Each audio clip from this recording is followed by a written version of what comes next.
श्री गुरुभ्यो नमः पूज्याय राघवेन्द्राय सत्यधर्मरताय च भजतां कल्पवृक्षाय नमतां कामधेनवे असाध्य साधक स्वामिन् असाध्यं तपकं वद रामदूत कृपा सिंधु मत्कार्यं साधक प्रभु எனதருமை குருநாதர் திருமிகு புதுவுடைமூர்த்தி ஐயா அவர்களையும் எமக்கு ஜோதிடம் போதித்த அனைத்து குருமார்களையும் இந்த நேரத்திலே மானசீகமாக அவர்களுடைய ஆசியை பெற்று அவர்களுடைய வாழ்த்துக்களுடன் குரு பெயர்ச்சி பதிவுகளை பார்த்துட்டு இருக்கோம். அந்த வகையில் கும்பம் மற்றும் மீனம், கும்பராசி ஜென்ம சனி விடுதலை, 7.5 சனியுடைய கடைசி பாகம். ஆனால் ஜென்ம ராகு வரப்போகிறார், ராகு கேத்துவனுடைய மாற்றம் அப்படிங்கிறது இருக்குது. குரு மாற்றம் ஒரு மிகப்பெரிய ஒரு ஆறுதலையா, பெரிய மனசுக்கு ஒரு மருந்து தடவி விட்ட மாதிரி. ஏன்னா உங்களுக்கு 2.11 குறிவர் குடும்பம் மற்றும் லாபஸ்தானத்தை குறிக்கக்கூடிய குரு பகவான் 5ஆம் இடத்துல சிறப்பு.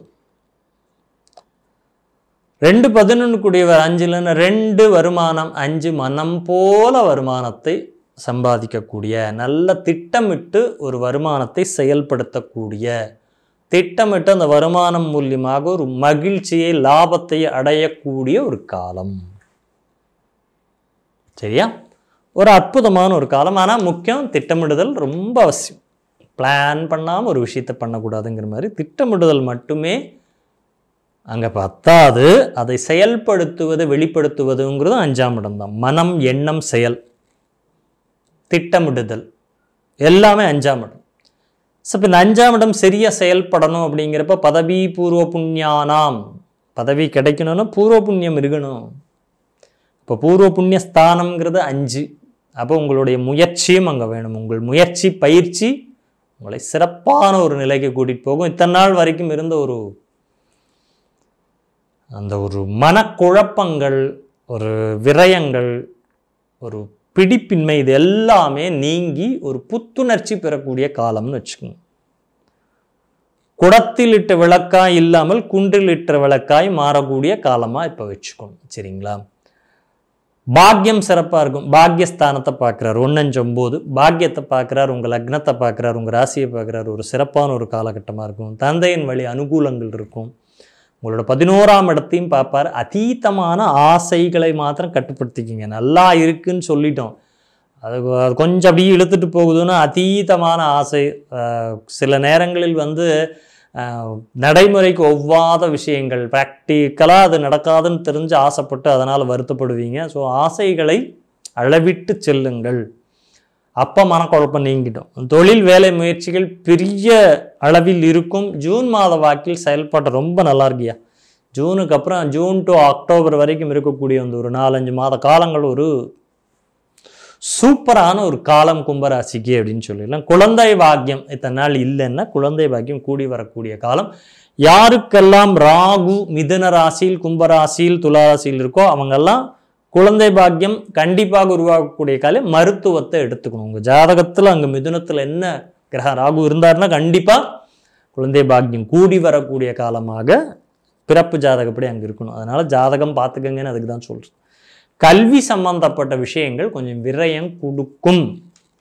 கல்வி சம்பந்தப்பட்டு கொஞ்சம் பார்த்துப்போங்க. ஃபினான்சியல் செக்டார் சார்ந்து படிக்கக்கூடிய வாய்ப்பு மாணவர்களுக்கு, கும்பராசியில் பிறந்தவர்களுக்கு ஃபினான்ஸ் செக்டார் ரொம்ப பிரகாசமான வாய்ப்பு. ஆடிட்டிங் சம்மந்தப்பட்ட விஷயங்களை படிக்கக்கூடிய வாய்ப்புகள் கொடுக்கும்.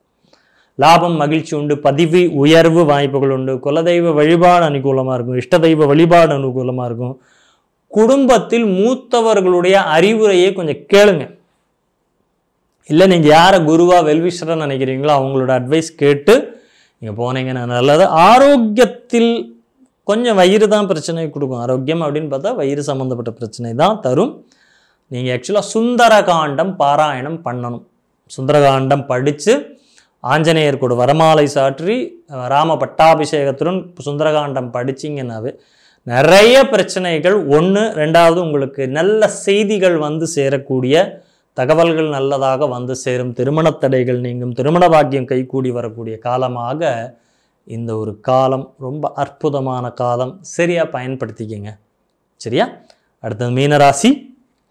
நம்பிக்கை அதிகரிக்கும். நிலுவையில் உள்ள பணிகள் கைகூடும். அம்மாவுக்கு ஆரோக்கிய குறைபாடு வந்தாலும் உங்களுக்கு வேலை வாய்ப்பு, பெரிய பொறுப்பு கிடைக்க போகுது.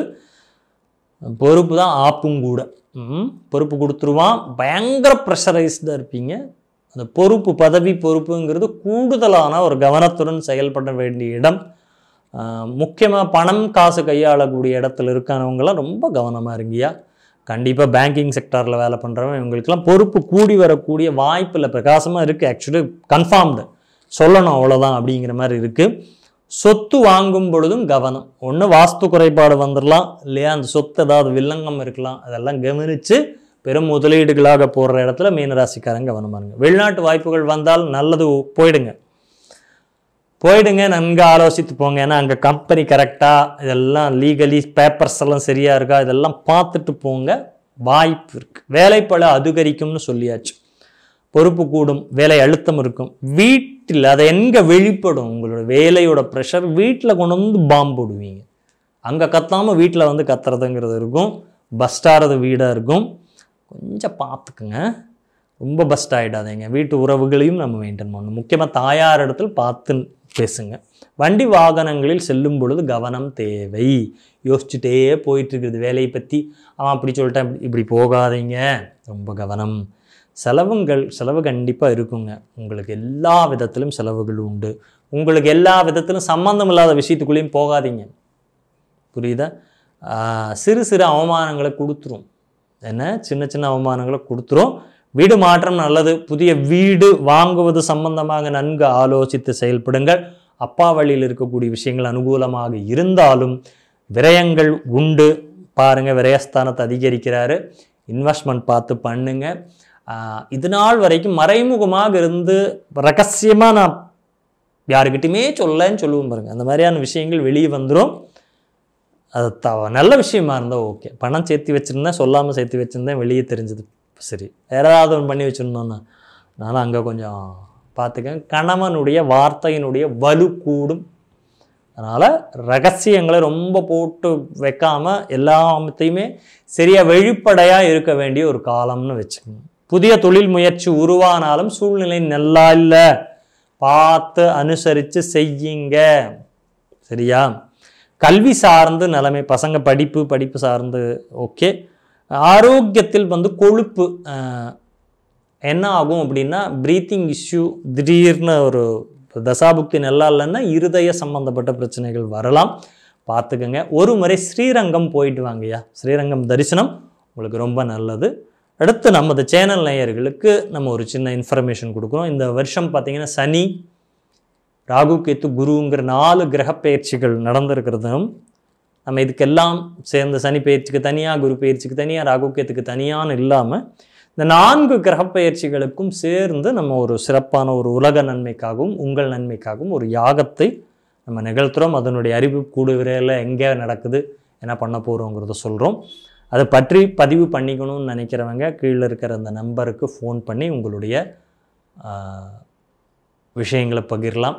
4 கிரக சேர்க்கைகள், 6 கிரக சேர்க்கைகள், 4 கிரக மாற்றங்கள் இருக்குது. ஸோ கண்டிப்பாக ஒரு முறை உங்களுடைய சுய ஜாதகங்களை ஆலோசித்து எல்லா விஷயங்களிலும் முடிவெடுங்க. எல்லா விஷயங்களுமே மேசம் முதல் மீனராசி வரை இருக்கக்கூடிய அன்பர்களுக்கு, 27 நட்சத்திரங்களில் பிறந்த அன்பர்களுக்கும் எல்லாம் வல்ல இறைவன் அருளாலும் மந்திராலய பிரபு என் அதர்மை ராகவேந்திர குருநாதரனுடைய அனுகிரகத்தினாலும் ஆஞ்சநேயருடைய அருளாலும் எல்லாமே உங்களுக்கு எல்லா வளமும் நலமும் நல்லபடியாக உங்களுக்கு எல்லாம் கிடைக்கட்டும்னு மானசீகமாக இறைவனை பிரார்த்திக்கிறேன். நன்றி, வணக்கம். மீண்டும் ஒரு அடுத்த பதிவில் நல்லதொரு பதிவில் சந்திப்போம்.